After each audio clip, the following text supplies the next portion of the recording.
Hello everyone and welcome to my The Bold and Beautiful Always channel. Eric makes a cruel threat after Nick crosses the line. The imposing doors to Eric Forrester's office, usually a symbol of legacy and measured power, slammed shut behind Nick Marone with a finality that echoed like a tomb ceiling, the heavy thud resonating through the hushed, opulent corridor outside, leaving Nick momentarily disoriented in the sudden, suffocating silence broken only by the frantic hammering of his own heart against his ribs. The air inside wasn't merely still, it was charged, thick with the ozone scent of impending violence, the expensive leather and polished mahogany seeming to absorb the light rather than reflect it, casting long, predatory shadows that seemed to creep towards him. Eric stood silhouetted against the panoramic view of Los Angeles glittering below, a view he commanded as effortlessly as he did his empire, but he wasn't admiring the skyline. His back was ramrod straight, radiating a terrifying, coiled stillness, the kind that precedes an earthquake. Nick could feel the heat of Eric's fury radiating across the room, a physical pressure against his skin, even before the older man slowly turned. When he did, Nick instinctively took a half step back, the blood draining from his face. Eric's eyes, usually warm with paternal wisdom or twinkling with charm, were utterly transformed. They were arctic voids, chips of blue ice burning with a cold, incandescent rage that held none of the familiar Forrester fire, only the lethal promise of absolute annihilation. This wasn't the benevolent patriarch, this was the ruthless architect of an empire, the man who had crushed competitors and silenced enemies with a velvet glove concealing an iron fist, and the glove was off, discarded on the figurative floor beside the shattered remnants of Nick's audacity. "Explain yourself."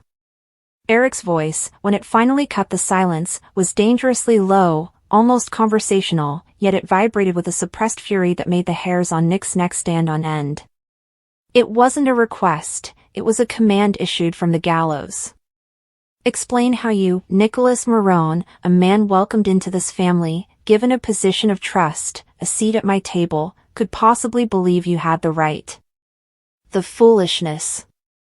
The weight of it hung between them, Nick's calculated, public undermining of Eric's latest collection, his sly insinuations to the board about Eric's waning relevance, his thinly veiled attempt to rally support for his own, competing vision, using confidential information gleaned over family dinners, and he didn't specify the act because he didn't need to. It wasn't just business rivalry, it was a betrayal of blood, of trust, of the very foundation Eric had spent a lifetime building. Nick tried to conjure his customary bravado, the charming rogue character that had frequently glossed over prior misdeeds, but it wilted instantly under Eric's cold glare. "Eric, look," Nick said, swallowing, the sound abnormally loud in the suffocating silence.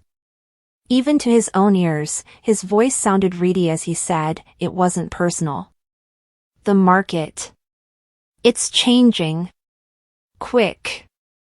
I saw a chance to take Forrester Creations in a new path and boost its competitiveness. Your idea is old and classic, but perhaps it requires a shock. All I wanted to do was start a conversation, get people thinking." "A conversation?"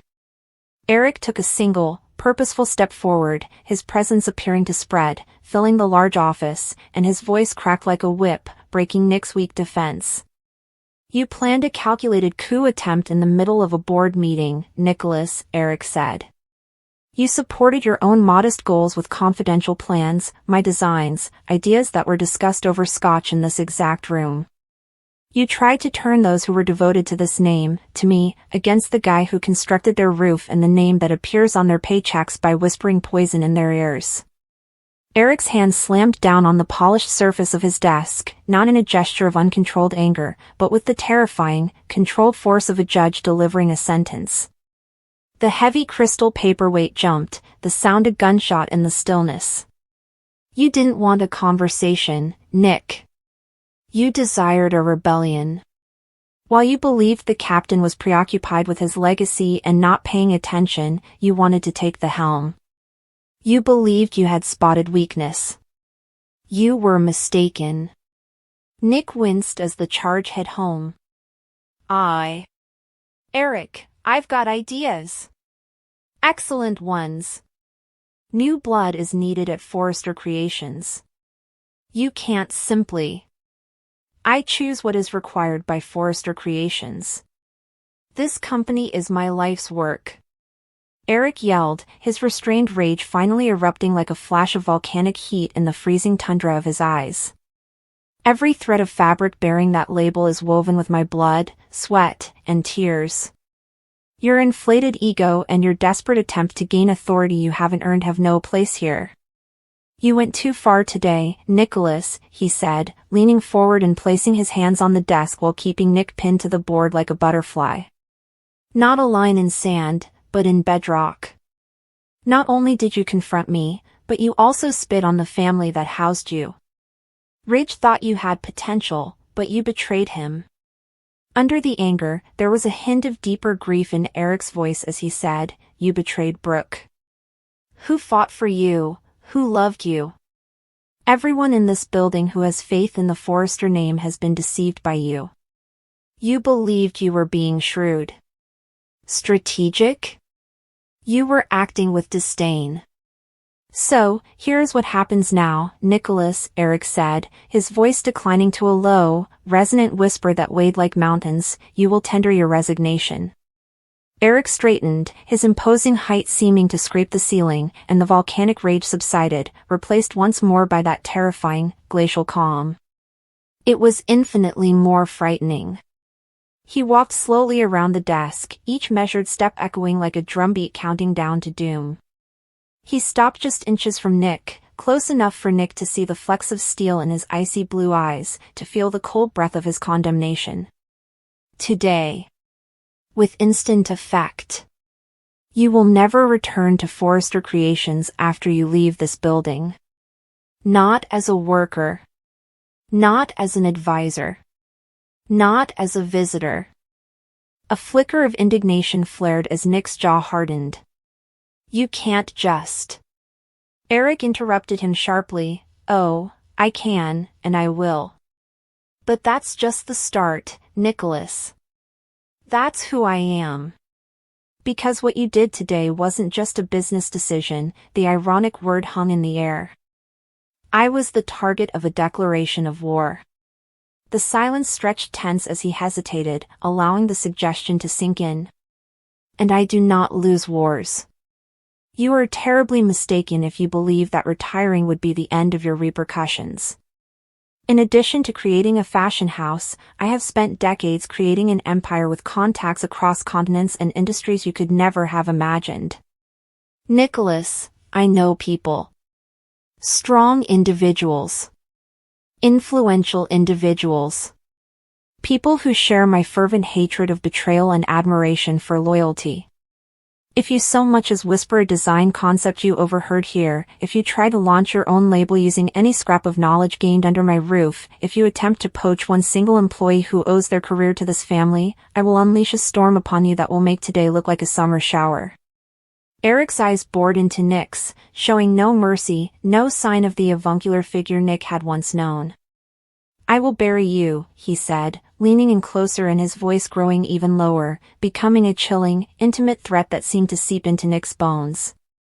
"Before your debut collection is shown on the catwalk, I will bankrupt you.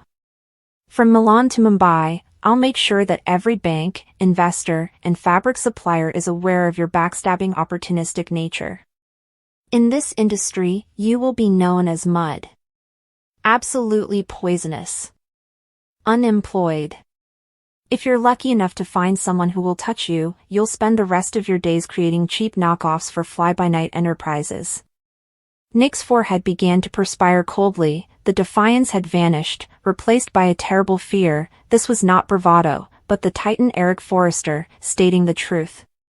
"Eric.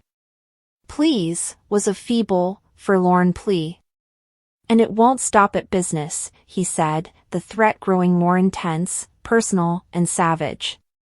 "I know about your little side ventures, Nicholas," Eric said, ignoring it with an unyielding gaze.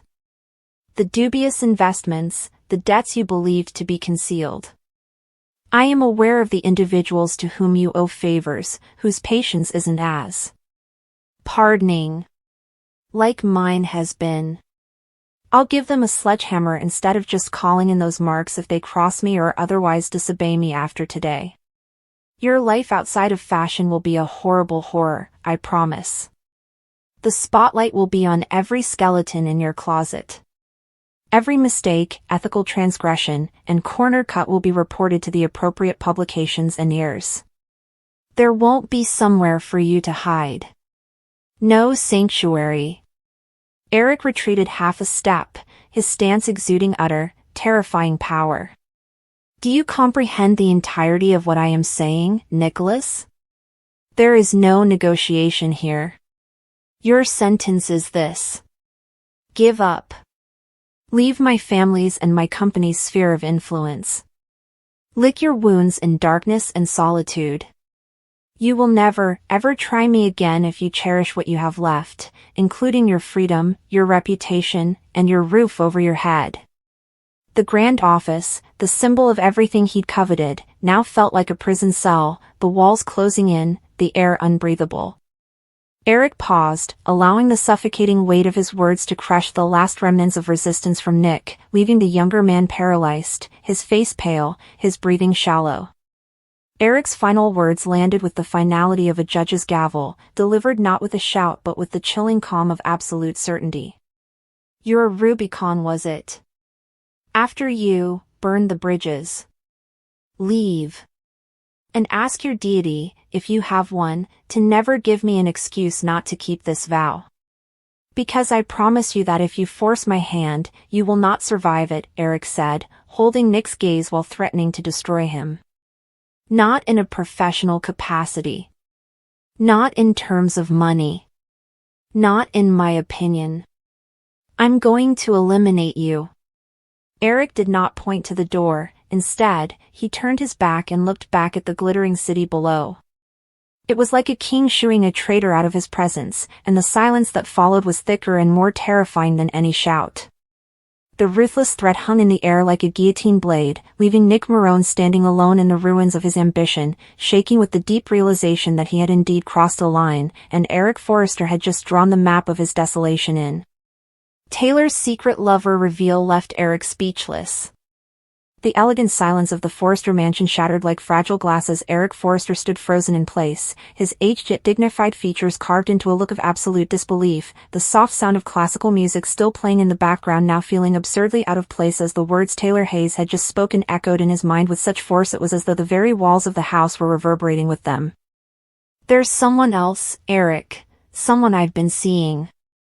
And for a moment, he thought perhaps he had misheard her. Perhaps his mind, clouded with sentiment and years of knowing Taylor as a close friend, a co-parent of mutual grandchildren, and at times a near daughter, had invented what she'd said, but no, her eyes were serious, her voice low, and there was a weight in her tone that told him this wasn't a whim or a slip, this was real, and Eric, who had invited her for a quiet evening under the guise of reconnecting and reminiscing, suddenly found himself thrown into a reality he hadn't anticipated, blindsided by a truth that was both unexpected and oddly intimate, because despite all the years, the marriages, the heartbreaks, and the affairs that had defined their overlapping histories in the dramatic web of the Forrester universe, he had never seen this coming, not from her, not now, not like this, and he slowly lowered his drink, his voice barely above a whisper as he asked, "Taylor, who is he?"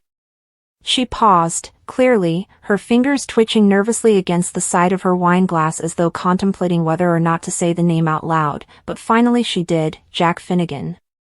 And the name struck Eric like a ton of bricks, sending shockwaves through his already rattled composure because Jack, of all people, was not only married, or had been, but also the father of Finn, the man who had become family through his marriage to Steffi, Taylor's own daughter. Eric blinked, processing not only the affair but the layers of familial entanglement, the cascade of secrets and lies this could unleash, and his voice sounded sharper than he had intended. It wasn't supposed to be like this, Eric. It started when we were both feeling lost, Taylor said, flinching, her composed demeanor briefly shattering as she sat down gently and released a breath she had been holding for too long. Lee threw him out after that. Following Ridge's second choice of Brooke. We weren't looking for each other, but we kept bumping into each other, one dinner turned into another, and then, she stopped, her cheeks flushed, and Eric held up a hand, signaling her to stop while he tried to gather his thoughts, because this wasn't just about Taylor's emotional loneliness or Jack's infidelity, but also about timing, betrayal, and family secrets that could blow everything up if they were revealed to the wrong person, especially Finn, who had only recently started to re-ist his father after Jack's explosive revelation that he had lied about being his biological father for years, and now, to learn that Jack was romantically involved with his wife's mother? The idea made Eric's stomach turn, so he spoke again, this time more cautiously. Does anyone else know? No, Taylor said with a barely perceptible shake of her head. Not Steffi, not Ridge. We were cautious, even with Jack's son. We didn't discuss it. Eric, it's not some scandalous matter. It's real, we care about each other, he said, and that made Eric's heart ache even more because Taylor, despite her flaws and emotional outbursts, had always expressed her desire for stability, loyalty, and belonging. If she was telling him that this relationship was meaningful, he believed her, but that didn't make it right, not in this situation, not with Steffi's life being so fragile in recent months, her marriage having been shattered, her past with Liam coming to light, and now this? How could Taylor defend keeping her own daughter in the dark about something so important? However, Eric could also see the shame, the struggle, the agony in her eyes. He sighed slowly, rubbed his temples, and then looked her in the eyes and said, Taylor, I care about you. You are aware of that. However, this might ruin a lot of things, including your relationships with Ridge, Finn, and Steffi. Are you really ready for that? I've spent my life trying to do the right thing, Eric, Taylor said, her lips quivering a little but nodding steadily. And it has abandoned me. I am aware of the complexity of this. However, I want something that is mine for once. Not Ridge. Not a picture of the ideal mother. Simply said, love. He said, Jack makes me feel seen. Eric closed his eyes for a moment, his mind racing with all the possible outcomes of this, not only emotionally but also socially, publicly, and financially if it got out of control. The Forresters were more than just people, they were a symbol, and this would be the kind of scandal that tabloids would eat up, but he couldn't bring himself to reprimand her, not really, because he had also loved people he shouldn't have, crossed boundaries, and pardoned betrayals that should have been unforgivable. In that moment, he simply put his hand on hers and whispered, then you'd better be ready to tell the truth. Because secrets like this, they don't stay hidden for long, Taylor said, averting her gaze in silence because she knew that the storm was already brewing and that the consequences would be terrible the moment someone found out. All she could hope for was that love would finally be worth the price.